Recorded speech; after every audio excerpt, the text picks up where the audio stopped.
What's up, Fondy? I'm Alex. And I'm Joseph. Art Club is meeting every Thursday in room 1182 in the Art Pod from 3:30 to 5 p.m. Anyone is welcome to come, and if you have any questions, see Miss Hawkins. As grades start to come out for third quarter, make sure to stay on top of them and make positive choices with your time and get your work done. Now on to a video about Stuco.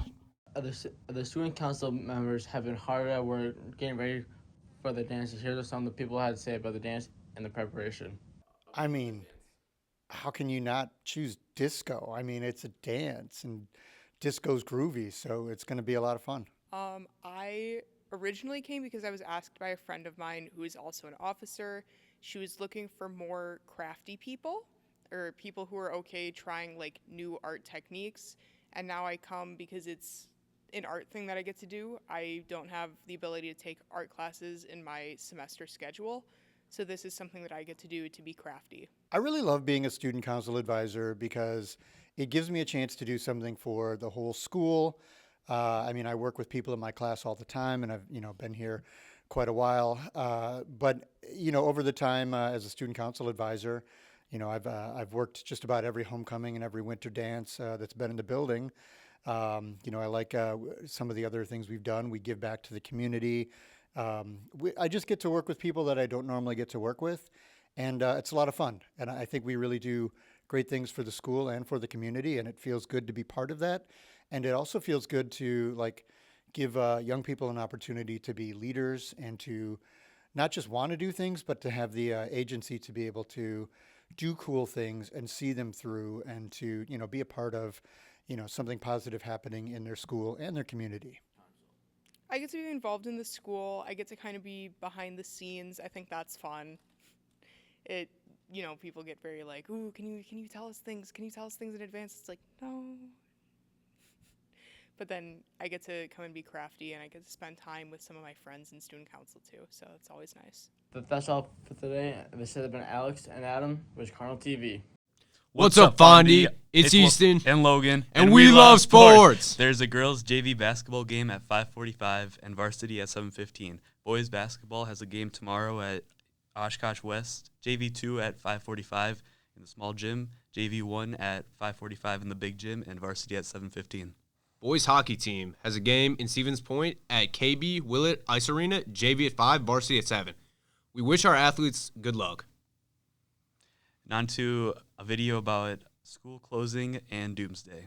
When the school district gets closed due to the weather, it causes any before or after school activities to also shut down for that day, or in some cases, multiple days.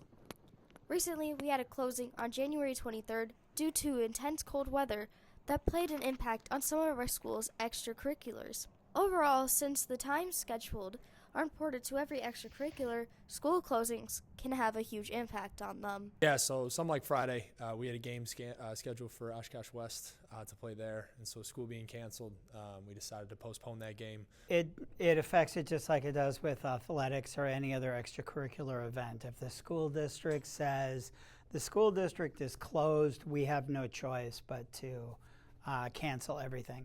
The only thing that is different, though, and how it works in my world, is if there are professional events that are booked into either the Goodrich Little Theater, the Performing Arts Center, we go on, we show. Well, student council runs some pretty big events like the winter dance, homecoming, parades, pep assemblies, all kinds of different things. So in the time that I've been one of the advisors, one year we had to cancel the parade because of lightning, and so we just didn't reschedule it, and there was a lot of people who had been working on things, all the time that goes into making floats and stuff. We just didn't have a parade that year.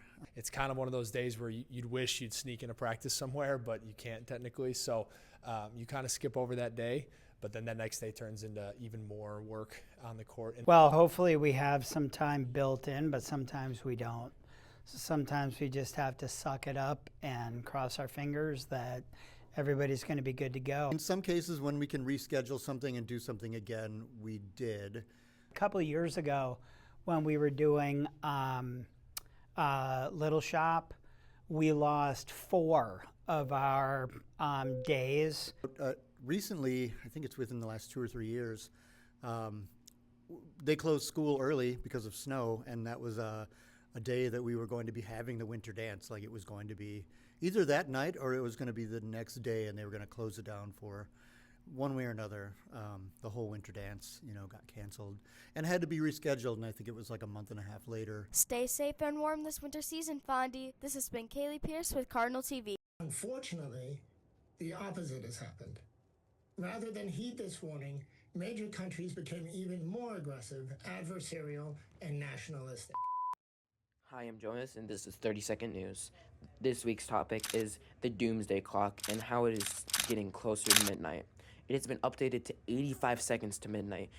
This is the closest it's ever been to midnight. People say it's fear-mongering. Others say it's a sad reality. Whatever the reason may be, tensions in the world continue to heighten between many countries like Iran and the U.S. and new viruses with nuclear advances. The world halts and wonders, are we closer to nuclear war, or is the clock going to be wound back?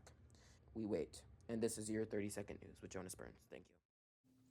That's it, Fondy. Remember to like, subscribe, and remember, roll cards!